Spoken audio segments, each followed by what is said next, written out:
se lo agradeceré en gran manera. Aquellos que puedan, ya sea que su salud se lo permita. Isaías capítulo 60. Mira lo que dice el profeta Isaías en este texto. Isaías 60 versículo 1. Levántate y resplandece, porque ha venido tu luz y la gloria de Jehová ha nacido sobre ti. Gracias, Dios, por esta tarde.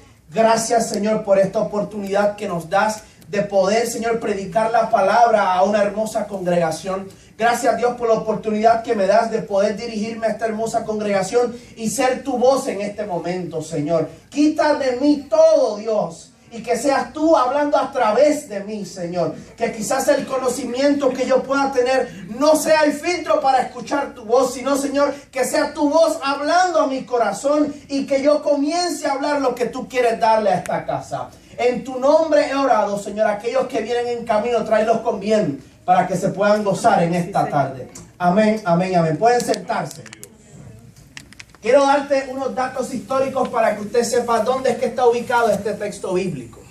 En el capítulo 6 y 7 del libro de Isaías, usted se va a encontrar que el rey Usías murió.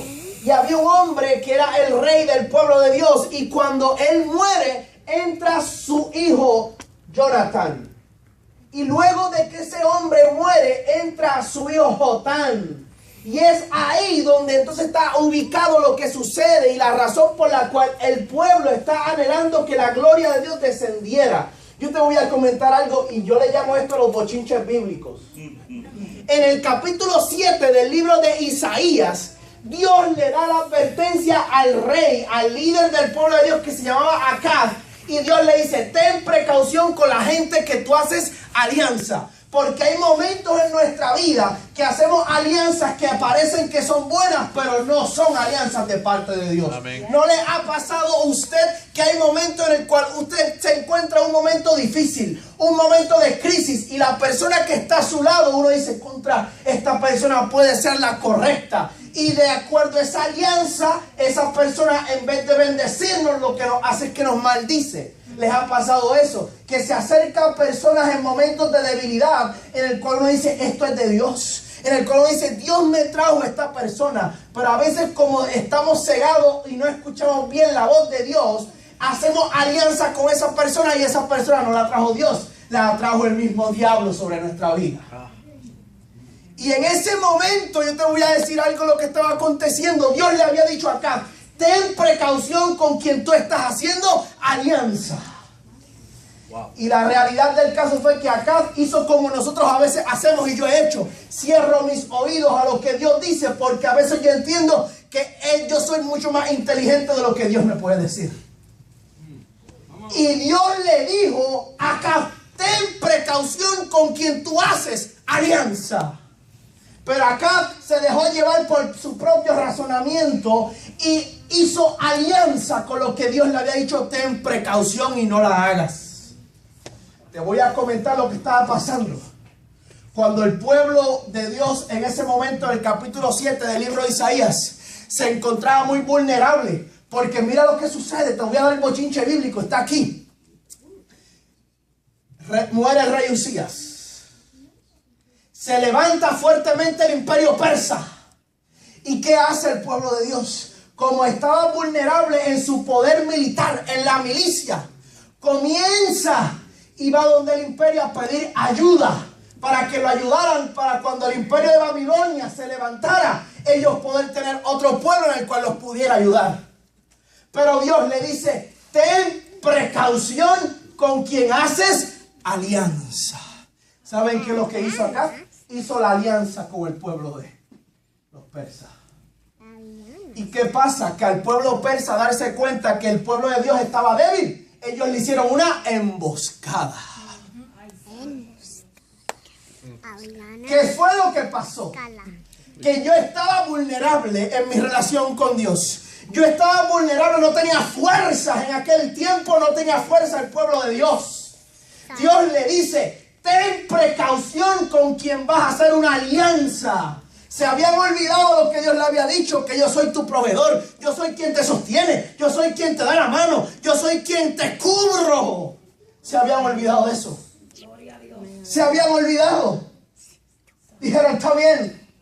Y Acaz comenzó a tener alianzas con el imperio. Y el imperio le hizo una emboscada. Pero ¿qué pasa? Que se levanta fuertemente el imperio asirio. Y como era mucho más poderoso que el imperio persa, el pueblo de Dios en el texto de Isaías no estaba tan solo, iglesia, bajo el imperio persa, sino que estaba bajo el imperio de Babilonia, los asirios, perdón. Y fue ahí donde se desarrolló el pueblo de Dios en este capítulo de Isaías. Y del capítulo de Isaías de 56 al 66 es el capítulo de la desesperanza. El pueblo ya no tenía fuerzas. El pueblo estaba sin fuerzas. Querían caminar, pero a causa de la opresión del imperio asirio, a causa de la opresión del imperio persa, no podían caminar. No estaban cerca de su región. No estaban cerca de lo que se había constituido como el templo. Así que imagínense cómo era la desesperación del pueblo de Dios. Gloria a Dios. Para aquel tiempo, el tú estar cerca del templo significaba el tú estar cerca de Dios. Ellos no estaban cerca del templo, ni estaban cerca de las casas que ellos habían construido. Y estaban bajo un imperio que adoraba a otros dioses. Así que imagínense la crisis espiritual, emocional y cognitiva, la crisis mental que tenía esa gente. Gloria a Dios. Y ahí es donde el profeta Isaías, con una voz profética, dice: levántate y resplandece. Gloria a Dios. Yo quiero que tú puedas comprender algo, hermano y hermana que me escucha. Yo quiero que tú puedas comprender algo. Los hombres de Dios y las mujeres de Dios en momentos de crisis no pueden estar llorando. Los hombres de Dios y las mujeres de Dios en momentos de crisis no estén para que están en el suelo. Los hombres de Dios y mujeres de Dios no es que cuando tú te encuentres en momentos de estrechez tirarte al suelo. Es por eso que el profeta Isaías llama al pueblo a que se levantara en el nombre de Dios. Ahora te quiero dar algo. Porque la realidad del caso, iglesia, es que cuando uno está en el suelo los problemas son más grandes que cuando uno está en pie. Yo quiero que tú puedas comprender que si tú estás aquí y tú sabes que el problema está aquí, si tú estás en el suelo, tú vas a ver el problema más grande. Pero cuando en el nombre de Jesús y en el nombre de Dios tú te levantas, el problema es más pequeño y tú reconoces que tu Dios es mucho más grande de la magnitud que el problema tú puedas tener al frente. Gloria a Dios. Santo. Y es por eso que el profeta Isaías no le estaba diciendo: no lloren, papitos, no lloren, ya basta. No, él le dice: levántate en el nombre del Señor. No estoy diciendo, iglesia, no me malinterprete, yo no estoy diciendo que los hombres y mujeres de Dios no pueden llorar. Yo he llorado. Jesús también lloró ante la muerte de Lázaro. Jesús también lloró en el momento en el cual lo iban a arrestar, que se encontraba en el Getsemaní orando. Jesús pasó por momentos de dolor. Pero lo que les estoy explicando es que no podemos quedarnos en el llanto. Hay un momento en el cual Dios nos dice: levántate en el nombre de Jesús. Amén. Gloria a Dios. Ahora te voy a decir algo. Levántate es una palabra ni griega ni hebrea, es aramea. Se llama kum. Y te voy a decir el bochinche bíblico aquí. En la literatura bíblica, levántate no significa uno levantarse, no tiene una acción de levantarse físicamente.